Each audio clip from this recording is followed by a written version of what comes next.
Karena itu dia berfirman, kelak akan aku perlihatkan kepadamu tanda-tandaku, yakni siksa, hukum, dan ketetapanku bagi orang yang mendurhakai aku. Maka janganlah kamu minta kepadaku mendatangkannya dengan segera. Mereka berkata, kapankah janji itu akan datang, jika kamu sekalian adalah orang-orang yang benar? Ayat 38. Andai kata orang-orang kafir itu mengetahui, saat mereka itu tidak mampu mengelakkan api neraka dari muka mereka dan dari punggung mereka, niscaya tidak meminta disegerakan, sedang mereka tidak mendapat pertolongan. Ayat 39. Sebenarnya azab itu akan datang kepada mereka dengan sekonyong-konyong lalu membuat mereka menjadi panik, maka mereka tidak sanggup menolaknya dan tidak pula mereka diberi tangguh. Ayat 40. Allah Ta'ala memberitahukan ihwal kaum musyrik bahwa mereka pun meminta disegerakan azab atas mereka dengan nada mendustakan, mengingkari, kufur, menolak, dan menganggap mustahil. Maka Allah Ta'ala berfirman, mereka berkata, kapankah janji itu akan datang, jika kamu sekalian adalah orang-orang yang benar? Allah Ta'ala berfirman, andai kata orang-orang kafir itu mengetahui, saat mereka itu tidak mampu mengelakkan api neraka dari muka mereka dan dari punggung mereka. Yakni, andaikan mereka yakin bahwa azab itu pasti akan menimpa mereka, niscaya mereka tidak akan memintanya supaya disegerakan. Namun, azab itu mengepung mereka dari segala penjuru. Hal ini sebagaimana firman Allah, bagi mereka naungan api dari atasnya dan dari bawahnya naungan pula. Surat Az-Zumar, ayat 16. Sedang mereka tidak mendapat pertolongan, yakni tiada yang menolong mereka. Firman Allah, sebenarnya azab itu akan datang kepada mereka dengan sekonyong-konyong, yakni api neraka datang kepada mereka secara mendadak, lalu membuat mereka menjadi panik, lalu menerimanya saja dalam keadaan bingung, tidak tahu apa yang mesti mereka lakukan sehingga mereka tidak sanggup menolaknya, yakni mereka tidak punya dalih. Dan tidak pula mereka diberi tangguh, yakni tidak diberi tangguh sesaat pun. Dan sungguh telah diperolok-olokkan beberapa orang Rasul sebelum kamu. Maka turunlah kepada orang-orang yang mencemoohkan itu azab yang selalu mereka perolok-olokkan. Ayat 41. Katakanlah, siapakah yang dapat memelihara kamu pada waktu malam dan siang hari selain Yang Maha Pemurah? Sebenarnya mereka adalah orang-orang yang berpaling dari mengingati Tuhan mereka. Ayat 42. Atau adakah mereka mempunyai Tuhan-Tuhan yang dapat memelihara mereka dari azab kami? Tuhan-Tuhan itu tidak dapat menolong diri mereka sendiri dan tidak pula mereka dilindungi dari azab kami itu. Ayat 43. Allah Ta'ala berfirman dengan nada menghibur Rasulullah yang telah disakiti oleh kaum musyrik dengan diolok-olok dan didustakan, dan sungguh telah diperolok-olokkan beberapa orang Rasul sebelum kamu. Maka turunlah kepada orang-orang yang mencemoohkan itu azab yang selalu mereka perolok-olokkan, yaitu azab yang dahulu selalu dianggap oleh mereka tidak mungkin terjadi. Hal ini sebagaimana firman Allah Ta'ala, sesungguhnya para Rasul sebelum kamu itu telah didustakan, tetapi mereka bersabar terhadap pendustaan dan penganiayaan yang dilakukan terhadap mereka hingga datanglah kepada para Rasul itu pertolongan kami. Tiada yang dapat mengganti aneka ketetapan Allah. Sesungguhnya telah datang kepadamu cerita tentang para Rasul, Surat Al-An'am, ayat 34. Kemudian Allah menceritakan nikmatnya yang telah dianugerahkan kepada hambanya, yaitu Dia telah memeliharanya siang dan malam dari gangguan mereka, mengawasi dengan matanya yang tidak pernah tidur. Maka Dia berfirman, siapakah yang dapat memelihara kamu pada waktu malam dan siang hari selain Yang Maha Pemurah, yaitu selain Dia? Firman Allah, sebenarnya mereka adalah orang-orang yang berpaling, tidak mengakui nikmat Allah yang telah dianugerahkan kepada mereka, bahkan mereka berpaling dari ayat-ayat-Nya. Kemudian Dia berfirman, atau adakah mereka mempunyai Tuhan-Tuhan yang dapat memelihara mereka dari azab kami? Pertanyaan ini bermakna negasi, mencela, dan mencerca. Apakah mereka memiliki Tuhan-Tuhan selain kami yang menjaga dan memelihara mereka? Persoalannya tidaklah seperti yang kamu duga dan sangka.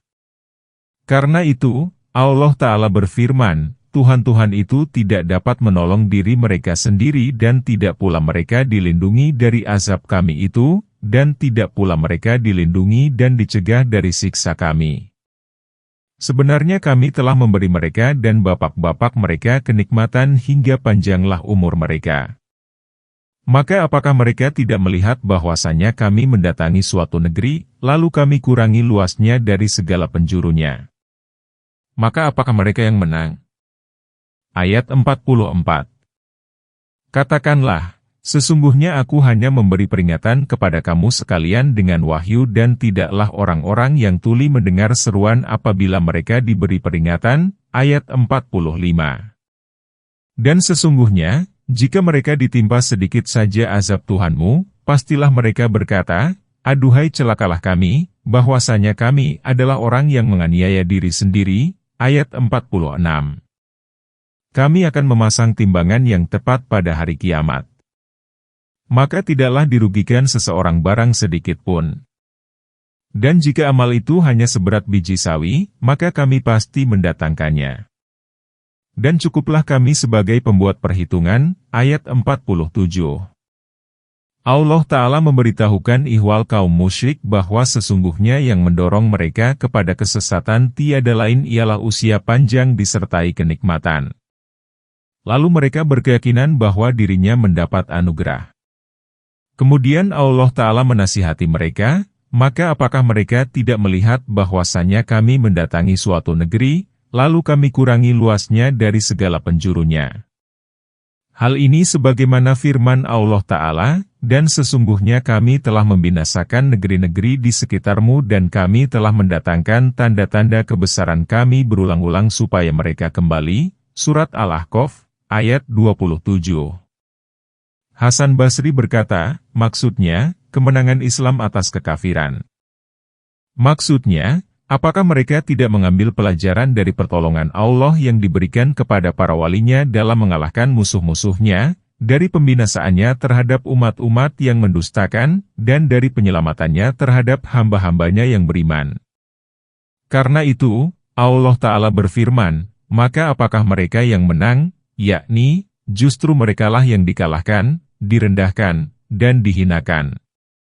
Firman Allah Ta'ala, katakanlah, sesungguhnya aku hanya memberi peringatan kepada kamu sekalian dengan wahyu. Yakni, tiada yang aku peringatkan kepadamu melainkan berupa wahyu dari Allah Ta'ala.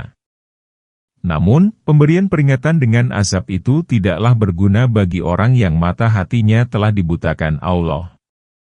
Kebutaan ini sebagai balasan atas keberpalingannya dari ayat-ayat Allah. Karena itu, Allah Ta'ala berfirman, dan tidaklah orang-orang yang tuli mendengar seruan apabila mereka diberi peringatan.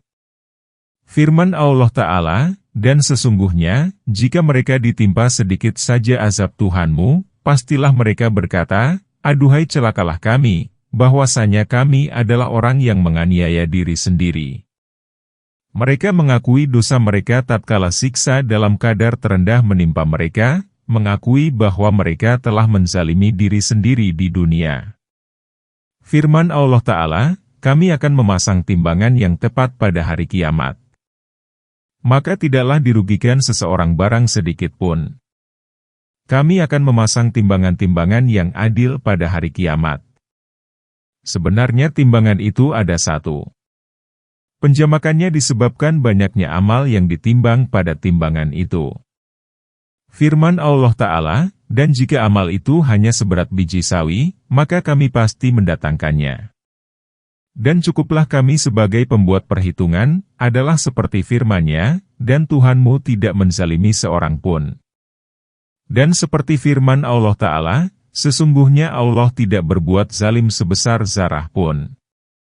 Jika perbuatan itu berupa kebaikan, maka Dia melipat gandakannya dan Dia memberi pahala yang besar dari sisinya. Dalam Syahihain diriwayatkan dari Abu Hurairah bahwa Rasulullah bersabda, ada dua kalimat yang ringan diucapkan namun berat timbangan pahalanya dan disukai oleh Yang Maha Pemurah, yaitu Subhanallah wa bi hamdihi subhanallahil azim, hadis muttafaq alaih. Dan sesungguhnya telah kami berikan kepada Musa dan Harun kitab Taurat dan penerangan serta pengajaran bagi orang-orang yang bertakwa, ayat 48, yaitu orang-orang yang takut terhadap Tuhannya sedang mereka tidak melihatnya, dan mereka merasa takut terhadap hari kiamat, ayat 49. Dan ini merupakan peringatan yang mempunyai berkah yang telah kami turunkan. Maka mengapakah kamu mengingkarinya? Ayat 50. Telah dikemukakan pemberitahuan bahwa Allah Ta'ala sering menggandengkan cerita Musa dengan cerita Muhammad dan cerita kitab keduanya. Karena itu, Allah Ta'ala berfirman, dan sesungguhnya telah kami berikan kepada Musa dan Harun kitab Taurat, yang memuat perkara yang dihalalkan, diharamkan, dan penjelasan antara hak dan batil. Sebagaimana kitab-kitab samawi lainnya pun mencakup persoalan ini, mencakup perkara yang menimbulkan cahaya di dalam kalbu, hidayah, kekhawatiran, tobat, dan ketakutan. Karena itu, Allah Ta'ala berfirman, Taurat dan penerangan serta pengajaran bagi orang-orang yang bertakwa, yakni peringatan dan nasihat bagi mereka. Kemudian Allah Ta'ala menyifati mereka. Dia berfirman, yaitu orang-orang yang takut terhadap Tuhannya sedang mereka tidak melihatnya, dan mereka merasa takut terhadap hari kiamat. Ayat ini seperti firman Allah Ta'ala, sesungguhnya orang-orang yang takut kepada Tuhan mereka, sedang mereka tidak melihatnya, bagi mereka ampunan dan pahala yang besar. Kemudian Allah Ta'ala berfirman, dan ini merupakan peringatan yang mempunyai berkah yang telah kami turunkan, yaitu Al-Quran yang mulia yang tidak mengandung kebatilan baik di depan maupun di belakangnya, yang diturunkan dari yang maha bijaksana lagi maha terpuji. Maka mengapakah kamu mengingkarinya, padahal ia demikian jelas? Dan sesungguhnya telah kami anugerahkan kepada Ibrahim hidayah kebenaran sebelum itu. Dan adalah kami mengetahui keadaannya, ayat 51. Ingatlah ketika dia berkata kepada ayahnya dan kaumnya, patung-patung apakah ini yang kamu tekun beribadah kepadanya? Ayat 52. Mereka menjawab, kami mendapati bapak-bapak kami menyembahnya, ayat 53. Dia berkata, sesungguhnya kamu dan bapak-bapakmu berada dalam kesesatan yang nyata, ayat 54. Mereka berkata, apakah kamu datang kepada kami dengan sungguh-sungguh ataukah kamu termasuk orang-orang yang bermain-main? Ayat 55.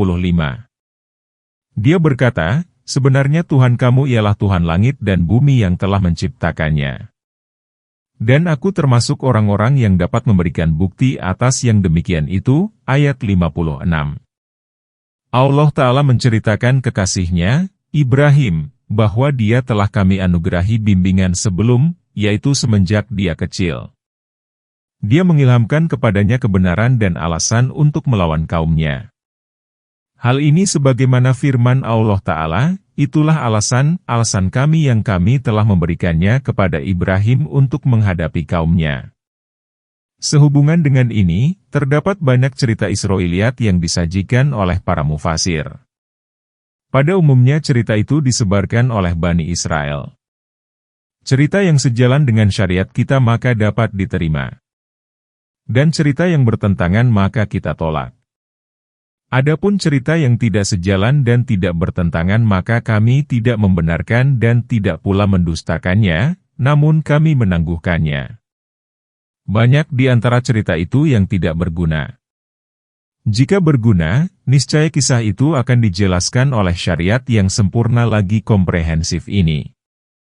Jalan yang kami tempuh dalam tafsir ini ialah berpaling dari cerita-cerita Israiliyat karena ia hanya menyia-nyiakan waktu dan selain mengandung kebohongan yang dijalinkan ke dalamnya. Bani Israel tidak membedakan antara cerita yang benar dan salah, sebagaimana yang dijelaskan oleh para imam dan hafiz umat ini. Maksud ayat ini ialah bahwa Allah memberitahukan bahwa Dia telah memberi Ibrahim petunjuk sebelum itu. Firman Allah Ta'ala, dan adalah kami mengetahui keadaannya, karena Dia layak menerimanya. Kemudian Allah berfirman, ingatlah ketika Dia berkata kepada ayahnya dan kaumnya, patung-patung apakah ini yang kamu tekun beribadah kepadanya? Inilah petunjuk yang diberikan kepada Ibrahim ketika dia kecil. Petunjuk itu ialah keingkaran terhadap kaumnya yang menyembah berhala di samping Allah Azza wa Jalla, Allah yang Maha Mulia dan Maha Besar. Maksud ayat, apa artinya patung-patung yang kalian sembah dengan tekun? Ibnu Abi Hatim meriwayatkan dari Al-Ashbagh bin Nubatah, dia berkata, Ali melihat sekelompok orang tengah bermain catur. Lalu dia berkata, apa artinya patung-patung yang kalian sembah dengan tekun itu? Jika seseorang di antara kamu memegang bara hingga padam, niscaya hal itu lebih baik daripada memegang buah catur. Firman Allah Ta'ala, mereka menjawab, kami mendapati bapak-bapak kami menyembahnya. Mereka tidak memiliki alasan selain perbuatan nenek moyang mereka yang sesat.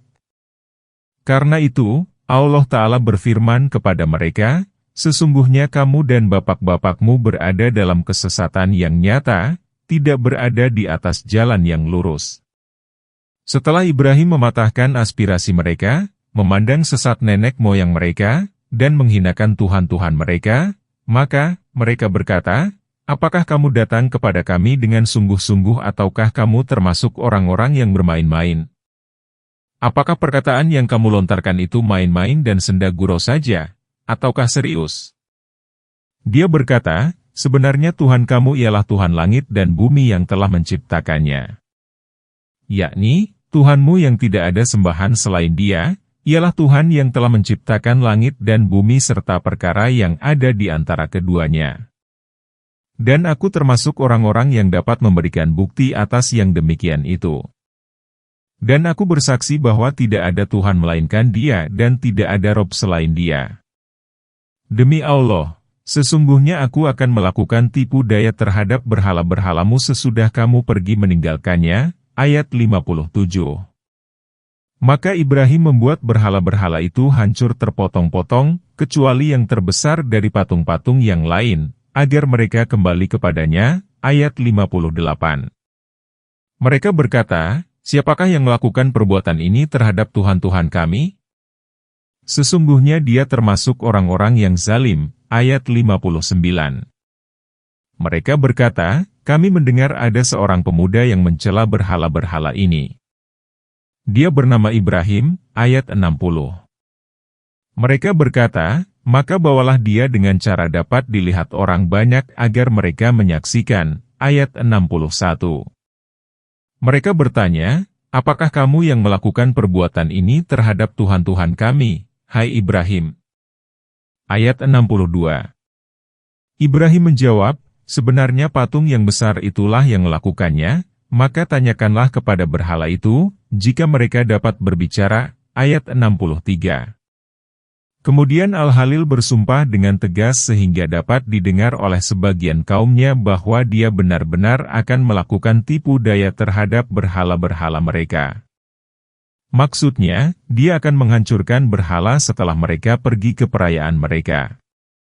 Sebagian kaumnya mendengar Ibrahim mengatakan demikian. Tatkala mereka pergi ke perayaan, mereka berpapasan dengan Ibrahim. Mereka berkata, hai Ibrahim, mengapa engkau tidak pergi bersama kami? Dia menjawab, aku sedang sakit. Adalah kemarin dia telah mengatakan, demi Allah, sesungguhnya aku akan melakukan tipu daya terhadap berhala-berhalamu sesudah kamu pergi meninggalkannya.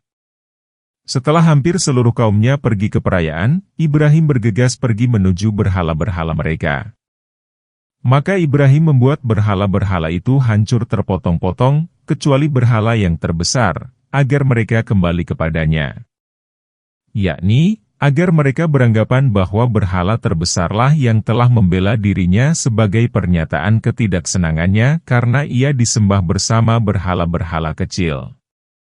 Setelah mereka kembali dan menyaksikan tindakan Al-Halil terhadap berhala-berhala itu, yaitu melakukan penghinaan yang menunjukkan bahwa berhala itu tidak layak disembah dan menunjukkan kepada kedunguan akal para penyembahnya, mereka berkata, siapakah yang melakukan perbuatan ini terhadap Tuhan-Tuhan kami? Sesungguhnya dia termasuk orang-orang yang zalim dalam perbuatannya ini. Mereka berkata, kami mendengar ada seorang pemuda yang mencela berhala-berhala ini. Dia bernama Ibrahim. Maksudnya, orang-orang yang kemarin mendengar bahwa Ibrahim mengancam akan menghancurkan berhala-berhala itu berkata, "Kami mendengar seorang pemuda bernama Ibrahim yang bermaksud jahat terhadap berhala." Ibnu Abi Hatim meriwayatkan dari Ibnu Abbas, dia berkata, "Tidaklah Allah mengutus seorang nabi melainkan dia seorang pemuda. Dan tidaklah seorang ulama diberi pena melainkan ketika dia berusia muda." Kemudian Ibnu Abbas membaca ayat ini, mereka berkata, "Kami mendengar ada seorang pemuda yang mencela berhala-berhala ini. Dia bernama Ibrahim." Firman Allah Ta'ala, mereka berkata, "Maka bawalah dia dengan cara dapat dilihat orang banyak dari golongan mereka." Tujuan utama tindakan Ibrahim ialah dia ingin menunjukkan dengan jelas dalam perayaan besar tersebut kedunguan dan kebodohan mereka yang luar biasa karena menjadikan berhala-berhala itu sebagai tuhan-tuhan yang tidak mampu menolak mudarat dari dirinya sendiri dan tidak dapat menolong. Bagaimana mungkin manusia dapat meminta sesuatu darinya? Mereka bertanya, "Apakah kamu yang melakukan perbuatan ini terhadap Tuhan-Tuhan kami, hai Ibrahim?" Ibrahim menjawab, "Sebenarnya patung yang besar itulah, yang dibiarkan dan tidak dihancurkan oleh Ibrahim, yang melakukannya maka tanyakanlah kepada berhala itu, jika mereka dapat berbicara." Sesungguhnya tujuan ucapan ini ialah agar mereka mawas diri lalu mengakui bahwa berhala itu tidak dapat berbicara dan bahwa berhala-berhala itu tidak mampu untuk melindungi dirinya sendiri sekalipun. Bagaimana mungkin berhala itu dapat melindungi pihak lain? Maka mereka telah kembali kepada kesadaran mereka lalu berkata, "Sesungguhnya kamu sekalian adalah orang-orang yang menganiaya." Ayat 64. Kemudian kepala mereka menjadi tertunduk lalu berkata, "Sesungguhnya kamu telah mengetahui bahwa berhala-berhala itu tidak dapat berbicara." Ayat 65. Ibrahim berkata, "Maka mengapakah kamu menyembah selain Allah sesuatu yang tidak dapat memberi manfaat sedikitpun dan tidak memberi mudarat kepadamu?" Ayat 66. "Ah, celakalah kamu dan apa yang kamu sembah selain Allah. Maka apakah kamu tidak memahami?" Ayat 67. Allah Ta'ala memberitahukan keadaan kaum Ibrahim setelah dia berkata kepada mereka. Allah Ta'ala berfirman, maka mereka telah kembali kepada kesadaran mereka, dengan mencela dirinya lantaran mereka tidak menjaga Tuhan-Tuhannya. Lalu berkata, "Sesungguhnya kamu sekalian adalah orang-orang yang menganiaya, karena menyepelekan pemeliharaan berhala." Kemudian kepala mereka menjadi tertunduk. Karena bingung dan tidak dapat menanggapi perkataan Ibrahim tatkala dia berkata kepada mereka, maka tanyalah berhala-berhala itu jika mereka dapat berbicara. Bagaimana mungkin mereka dapat menanyai berhala, sedangkan mereka sendiri tahu bahwa berhala itu benda mati? Karena itu, mereka berkata, "Sesungguhnya kamu telah mengetahui bahwa berhala-berhala itu tidak dapat berbicara." Pada saat mereka telah mengaku itulah, Ibrahim berkata, "Maka mengapakah kamu menyembah selain Allah sesuatu yang tidak dapat memberi manfaat sedikitpun dan tidak memberi mudarat kepadamu?" Kemudian Ibrahim mencaci perbuatan mereka itu. Dia berkata kepada mereka, "Ah, celakalah kamu dan apa yang kamu sembah selain Allah. Maka apakah kamu tidak memahami? Yakni, apakah kamu tidak memahami kesesatan dan kekafiran luar biasa yang kamu lakukan?" Ibrahim telah meneguhkan dan memantapkan alasan atas mereka. Karena itu, Allah Ta'ala berfirman, "Itulah alasan kami yang kami berikan kepada Ibrahim untuk menghadapi kaumnya." Mereka berkata, "Bakarlah dia dan bantulah Tuhan-Tuhan kami, jika kamu benar-benar hendak bertindak." Ayat 68. Kami berfirman, "Hai api, dinginlah dan menjadi keselamatanlah bagi Ibrahim." Ayat 69. Mereka hendak berbuat makar terhadap Ibrahim. Maka kami menjadikan mereka itu orang-orang yang paling merugi. Ayat 70. Demikianlah, setiap orang yang tidak dapat melawan alasan dengan alasan, maka dia akan menggunakan kekuatan. Dan itu pula yang dilakukan oleh kaum Ibrahim tatkala mereka tidak dapat menjawab. Mereka berkata, "Bakarlah dia dan bantulah Tuhan-Tuhan kami, jika kamu benar-benar hendak bertindak." Kemudian mereka mengumpulkan kayu bakar banyak sekali. Lalu mereka menyalakan api. Api itu memiliki bara yang besar dan nyala yang tinggi. Belum pernah ada nyala api sebesar itu. Kemudian mereka menyimpan Ibrahim dalam penampang katepel, atas petunjuk seseorang. Allah menyuruh bumi menelan orang ini.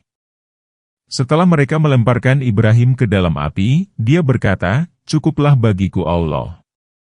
Dialah sebaik-baik pelindung." Diriwayatkan oleh Imam Bukhari bahwa Ibnu Abbas berkata, "Cukuplah bagiku Allah. Dialah sebaik-baik pelindung." Kalimat itu diucapkan Ibrahim ketika dilemparkan ke dalam api, diucapkan oleh Muhammad ketika orang-orang berkata, "Sesungguhnya manusia telah mengumpulkan pasukan untuk menyerang kamu. Karena itu, takutlah kepada mereka."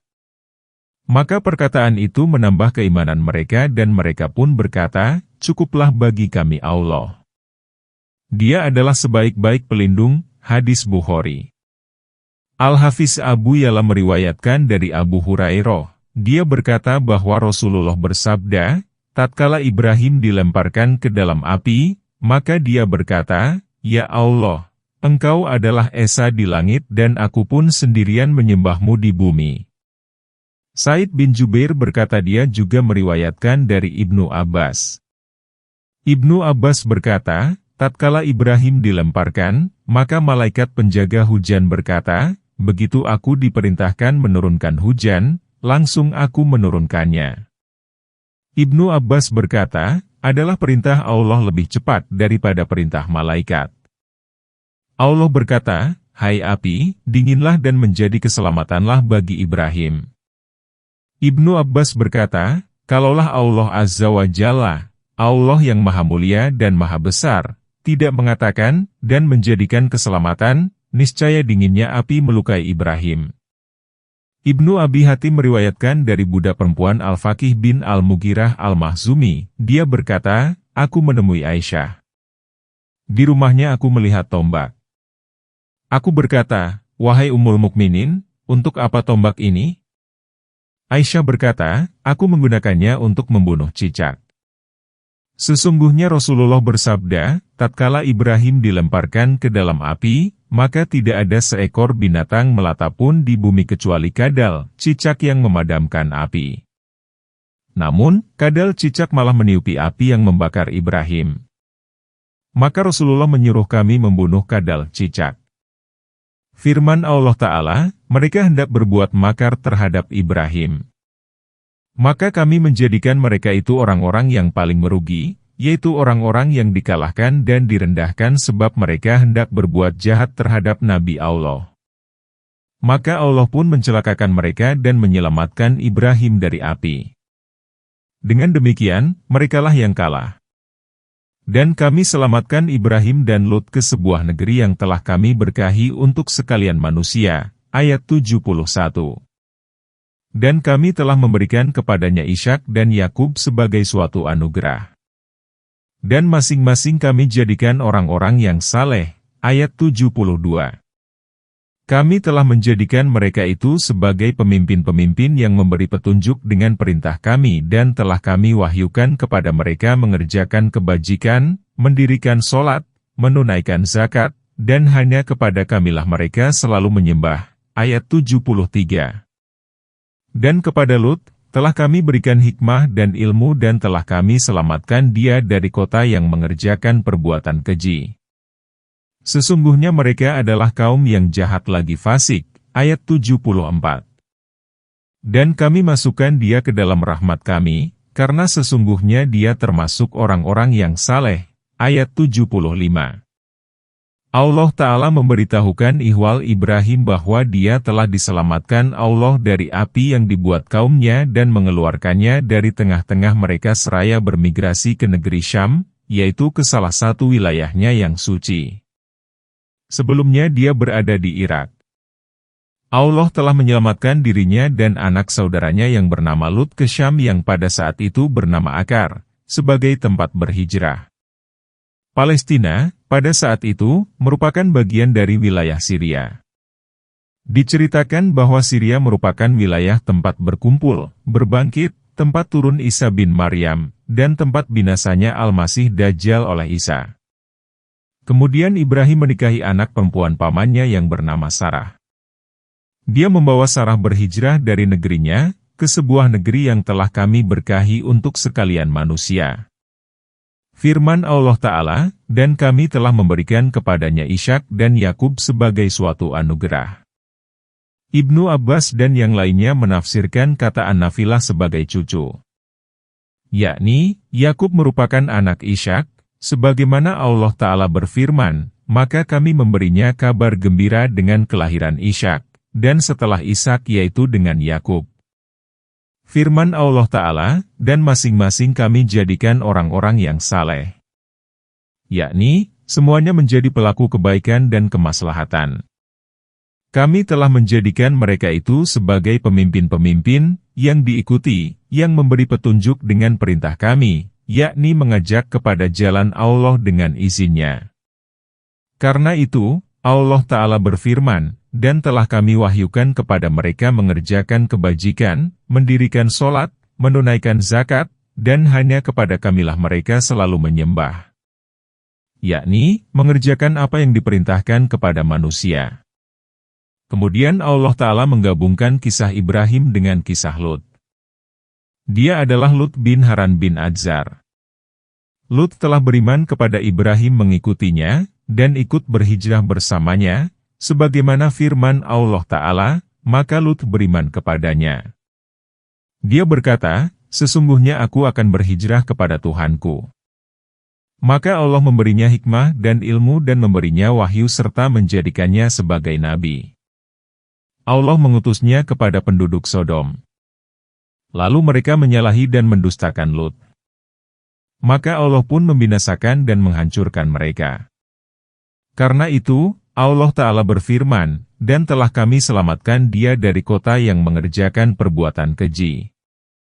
Sesungguhnya mereka adalah kaum yang jahat lagi fasik. Dan kami masukkan dia ke dalam rahmat kami, karena sesungguhnya dia termasuk orang-orang yang saleh. Dan ingatlah Nuh sebelum itu ketika dia berdoa dan kami pun memperkenankan doanya. Lalu kami selamatkan dia beserta keluarganya dari bencana yang besar. Ayat 76. Dan kami telah menolongnya dari kaum yang telah mendustakan ayat-ayat kami. Sesungguhnya mereka merupakan kaum yang jahat. Maka kami menenggelamkan mereka semuanya. Ayat 77. Allah Ta'ala memberitahukan ihwal pemenuhan doa hamba dan Rasul-Nya, Nuh, yaitu ketika dia mendoakan buruk kepada kaumnya, ya Tuhanku, janganlah engkau membiarkan seorang pun di antara orang-orang kafir itu tinggal di atas bumi. Sesungguhnya jika engkau membiarkan mereka tinggal, niscaya mereka akan menyesatkan hamba-hambamu, dan mereka tidak akan melahirkan selain anak yang berbuat maksiat lagi sangat kafir. Surat Nuh ayat 26 dan 27. Karena itu, dalam surah ini Allah berfirman, dan ingatlah Nuh sebelum itu ketika dia berdoa dan kami pun memperkenankan doanya. Lalu kami selamatkan dia beserta keluarganya, yaitu orang-orang yang beriman kepadanya. Firman Allah Ta'ala, dari bencana yang besar, yaitu berupa kesulitan, pendustaan, dan gangguan dari kaumnya. Nuh tinggal bersama mereka selama 950 tahun. Dia mengajak mereka kepada jalan Allah. Namun, tidaklah beriman kepadanya kecuali segelintir orang. Mereka tampil untuk menyakitinya dan berpesan kepada generasinya supaya menentang Nuh. Firman Allah Ta'ala, dan kami telah menolongnya dari kaum, kami menyelamatkan dan melepaskannya seraya memberi pertolongan dari kaum, yang telah mendustakan ayat-ayat kami. Sesungguhnya mereka merupakan kaum yang jahat. Maka kami menenggelamkan mereka semuanya. Tidak ada seorang pun di antara mereka yang tersisa di muka bumi. Hal ini sesuai dengan doa yang dipanjatkan Nuh.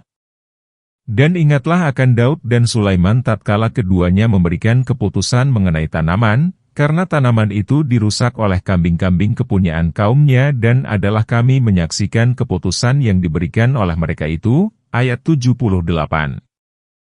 Maka kami telah memberikan pengertian kepada Sulaiman tentang hukum. Dan kepada masing-masing mereka telah kami berikan hikmah dan ilmu.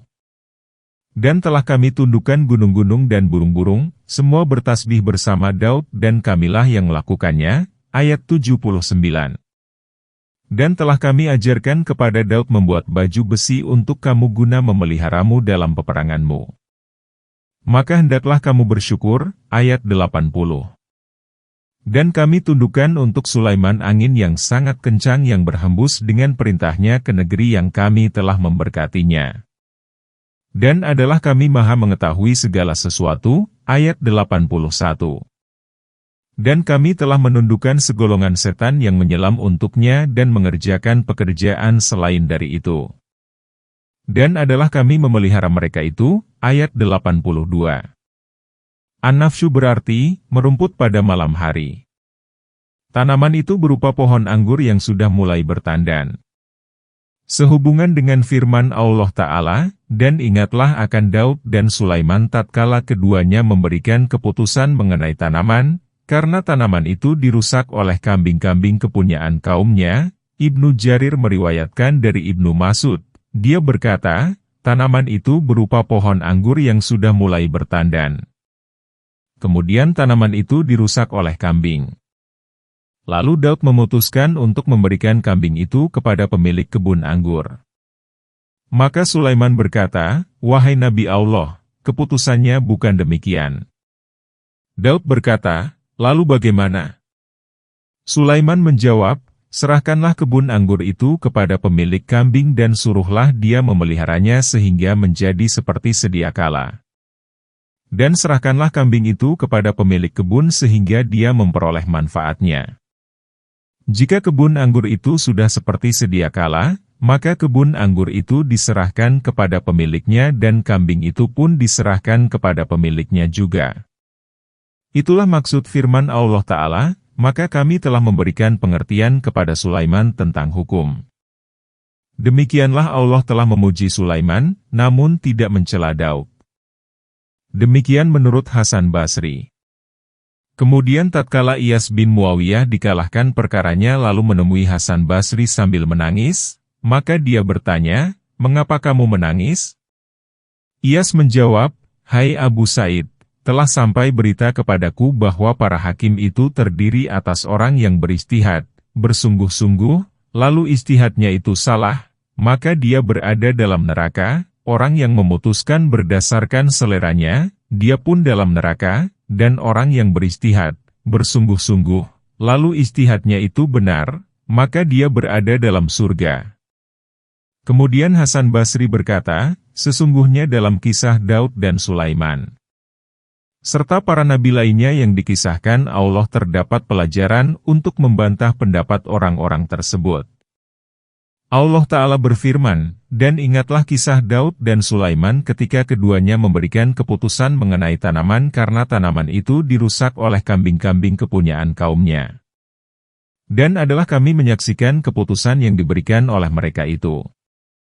Allah memuji Sulaiman, namun dia tidak mencela Daud.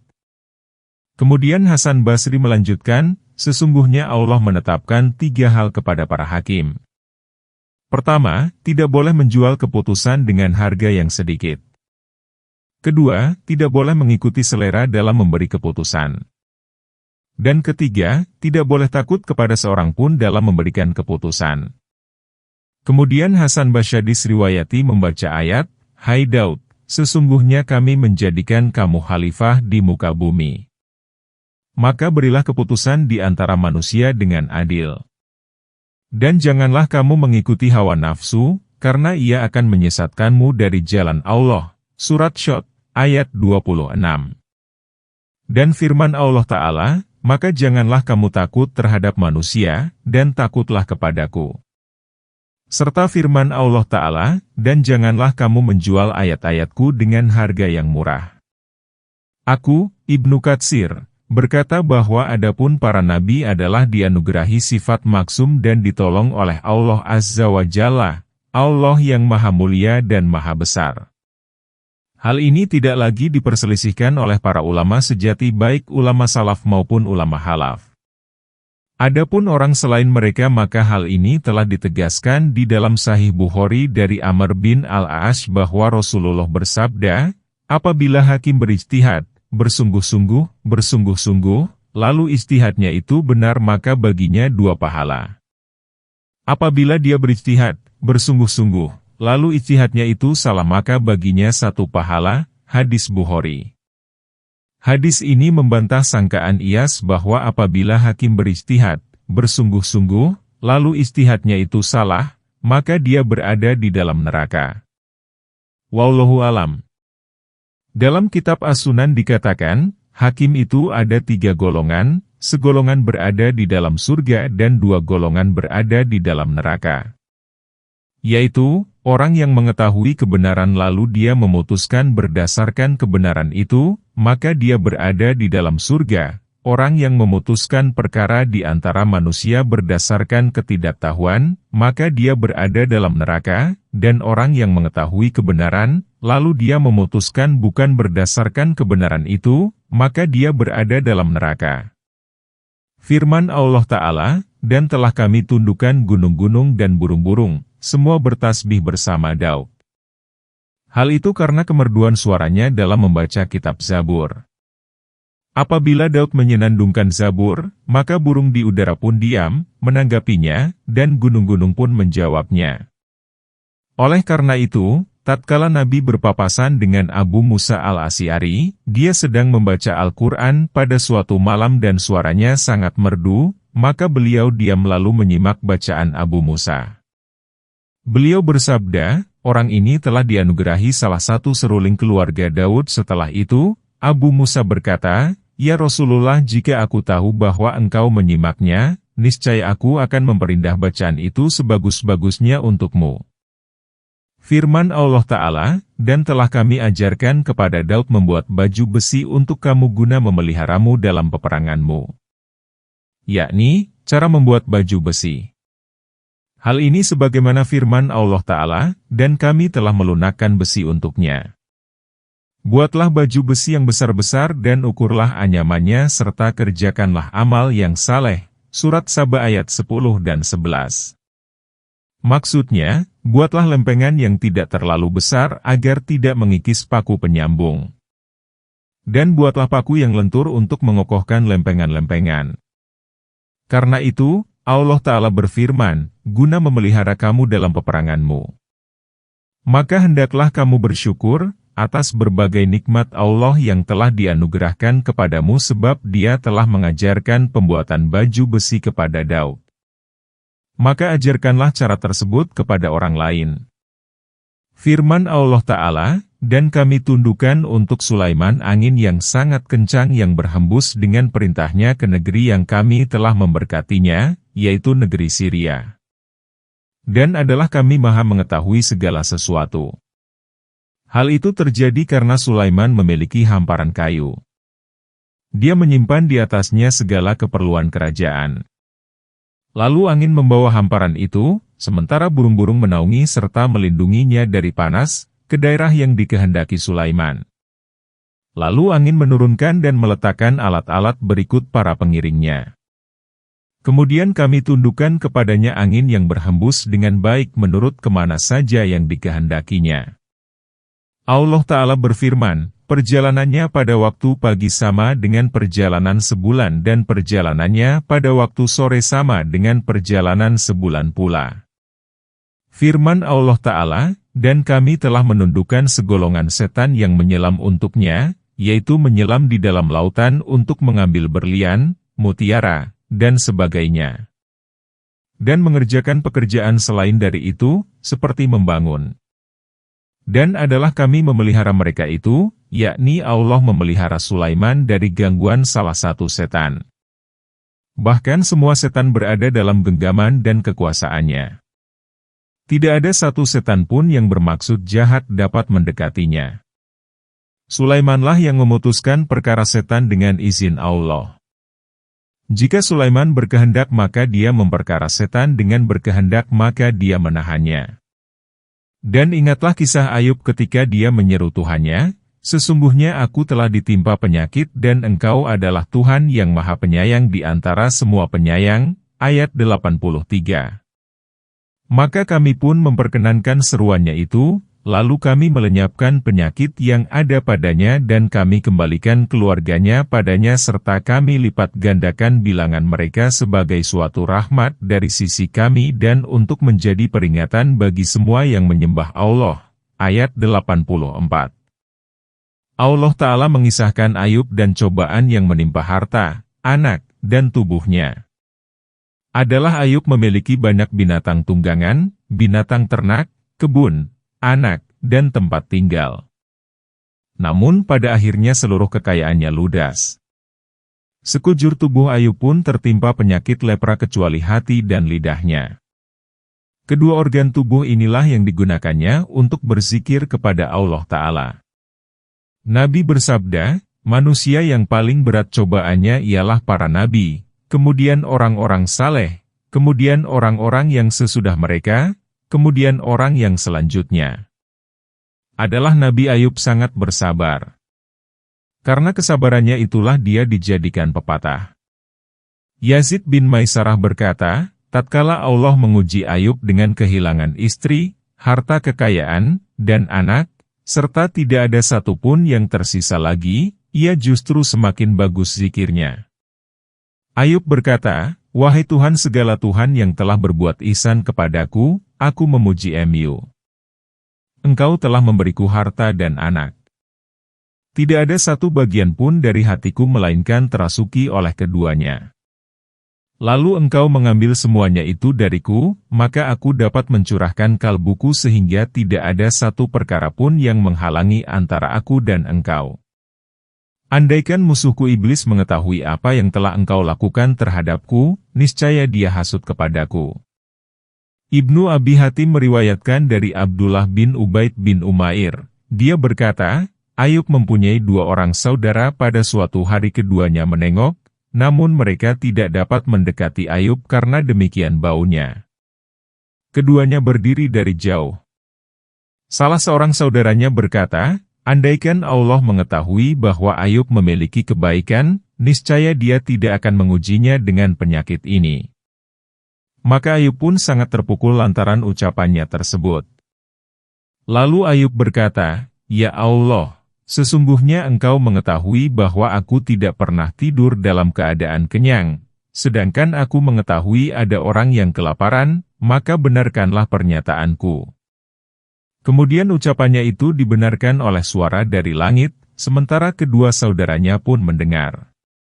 Ayub berkata, "Ya Allah, sesungguhnya Engkau mengetahui bahwa aku tidak pernah memiliki dua baju, sedangkan aku pun mengetahui ada orang yang telanjang. Maka benarkanlah pernyataanku." Kemudian ucapannya itu dibenarkan oleh suara dari langit, sedangkan kedua saudaranya pun mendengar. Kemudian Ayub berkata, "Ya Allah, demi keagungan-Mu." Lalu Ayub tersungkur dan bersujud. Ayub melanjutkan, "Ya Allah, demi keagungan-Mu, aku tidak akan pernah mengangkat kepalaku sehingga Engkau menyembuhkanku." Belum lagi Ayub mengangkat kepalanya, penyakit itu pun lenyap dari tubuhnya. Ibnu Abi Hatim meriwayatkan dari Ibnu Abbas, dia berkata, Allah memakaikan Ayub pakaian berhias dari surga. Dia menyingkir lalu duduk di salah satu sudut. Istrinya datang dan dia tidak mengenalinya. Sang istri berkata, "Wahai hamba Allah, kemanakah hamba yang diuji itu yang sebelumnya duduk di sana? Boleh jadi ada anjing atau serigala yang menggondolnya." Si istri berbicara kepadanya sejenak. Ayub berkata, "Celakalah kamu. Aku adalah Ayub." Si istri berkata, "Wahai hamba Allah, apakah engkau telah menyihirku?" Ayub berkata, "Celakalah engkau. Aku adalah Ayub. Sesungguhnya Allah telah memulihkan tubuhku." Ibnu Abi Hatim meriwayatkan dari Abu Hurairah bahwa Nabi bersabda, setelah Allah menyembuhkan Ayub, dia menjatuhkan belalang emas untuknya. Kemudian Ayub memungutnya lalu menyimpannya di dalam bajunya.